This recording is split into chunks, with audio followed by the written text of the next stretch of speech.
Assalamualaikum warahmatullahi wabarakatuh. Di sini saya Cahaya Fatihalatul Alaya dengan NIM A1C321058 dari kelas reguler B angkatan 2021. Di sini saya akan mengumpulkan tugas ujian UTS Pendidikan Agama Islam. Soal yang pertama yaitu sebutkan rukun iman, Islam, dan ihsan. Nah, rukun iman yang pertama rukun iman. Rukun iman itu terbagi menjadi 6. Yang pertama iman kepada Allah, yang kedua iman kepada malaikat, yang ketiga iman kepada kitab, yang keempat iman kepada rasul, yang kelima iman kepada hari kiamat, yang keenam iman kepada qada dan qadar. Nah, selanjutnya rukun Islam. Rukun Islam itu terbagi menjadi 5. Yang pertama itu syahadat, yang kedua sholat, yang ketiga puasa, yang keempat naik haji, yang keempat zakat, yang terakhir naik haji bila yang mampu. Nah, yang ketiga itu yaitu rukun ihsan. Rukun ihsan itu terbagi menjadi 3. Yang pertama takwa, tawakal, dan ihsan. Nah, untuk soal yang kedua yaitu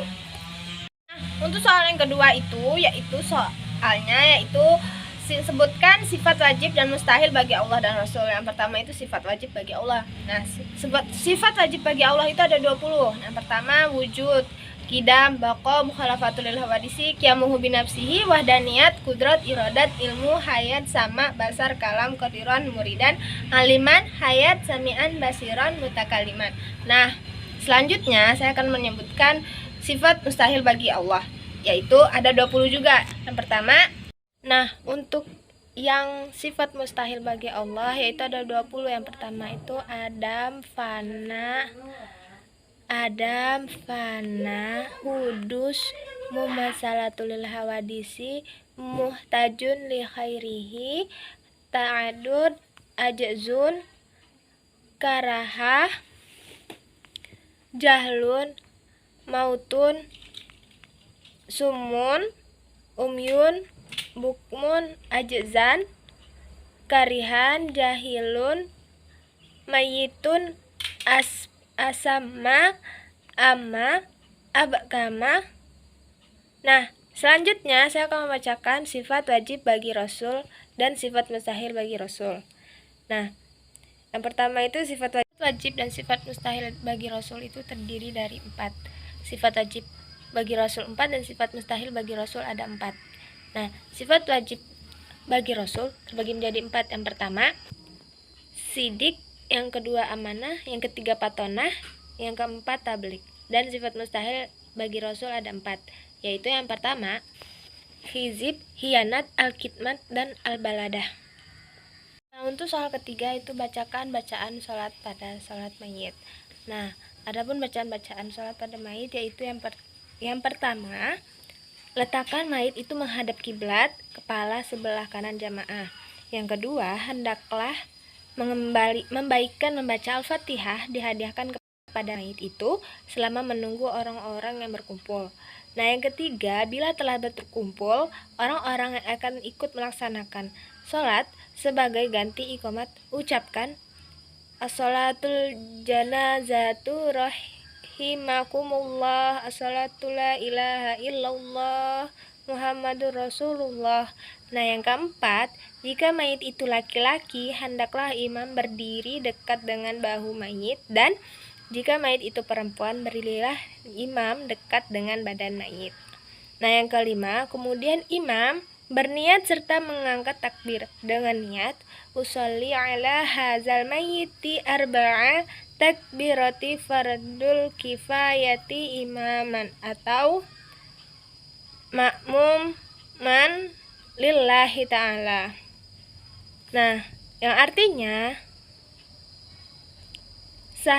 sengaja aku sholat tas ini mayit 4 kali takbir fardu kifayah, imam atau makmum.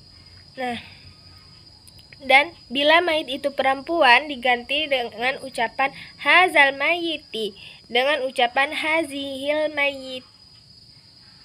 mayatih, hazihil maitah. Nah, apabila mayit itu anak laki-laki, maka lafaz niatnya adalah usolli ala hazal mayyit tifli arba'a takbirata fardal kifayati lillahi ta'ala.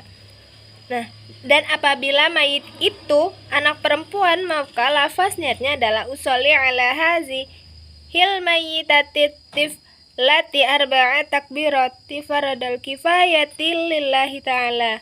Dan apabila kita mengetahui jenis kelamin mayit yang disolatkan, maka lafaz niatnya adalah usolli ala man shalla alaihil imamu arba'a takbirati faradal kifayati lillahi ta'ala. Dan apabila mayit ini disalatkan berjumlah 3 orang atau lebih, maka lafaz niatnya adalah usolli ala hazihil amwati arba'a takbirati faradal kifayati lillahi ta'ala.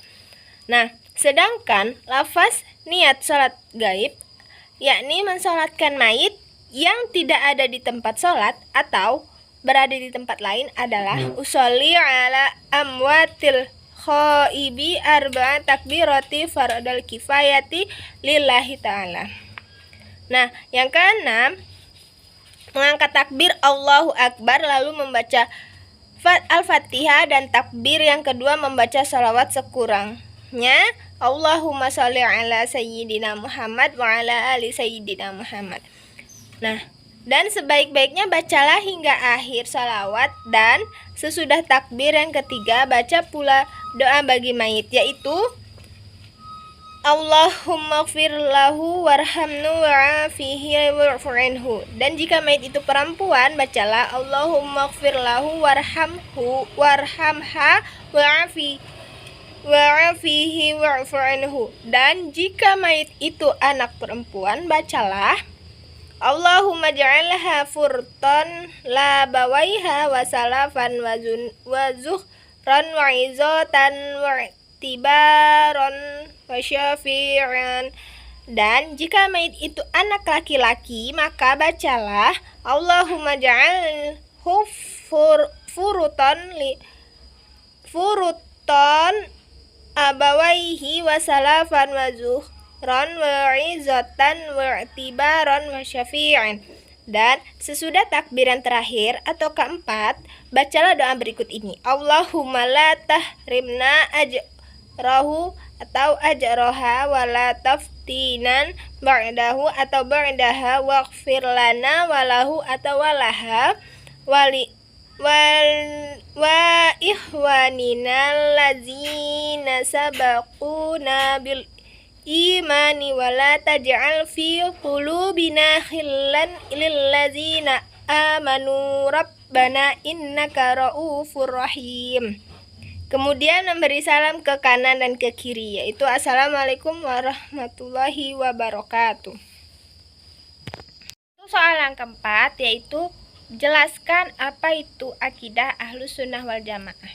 Nah, akidah Ahlus Sunnah wal Jamaah yaitu Ahlus Sunnah wal Jamaah atau aswajah merupakan pemahaman tentang akidah yang berpedoman pada sunnah Nabi Muhammad SAW dan para sahabatnya. Nah, untuk soal yang kelima, yaitu jelaskan hubungan Islam dan ilmu pengetahuan, di mana Islam memandang ilmu pengetahuan adalah suatu hal yang penting. Bahkan kita dalam mempelajari Al-Quran saja, kita patut memiliki ilmu pengetahuan. Jadi, kebenaran bisa dicapai dengan ilmu pengetahuan. Bahkan dalam Al-Quran, banyak yang menganjurkan umat Islam untuk berpikir. Nah, sekian dari saya dalam mengerjakan tugas UTS Pendidikan Agama Islam. Saya akhiri. Wabillahi taufiq wal hidayah. Wassalamualaikum warahmatullahi wabarakatuh.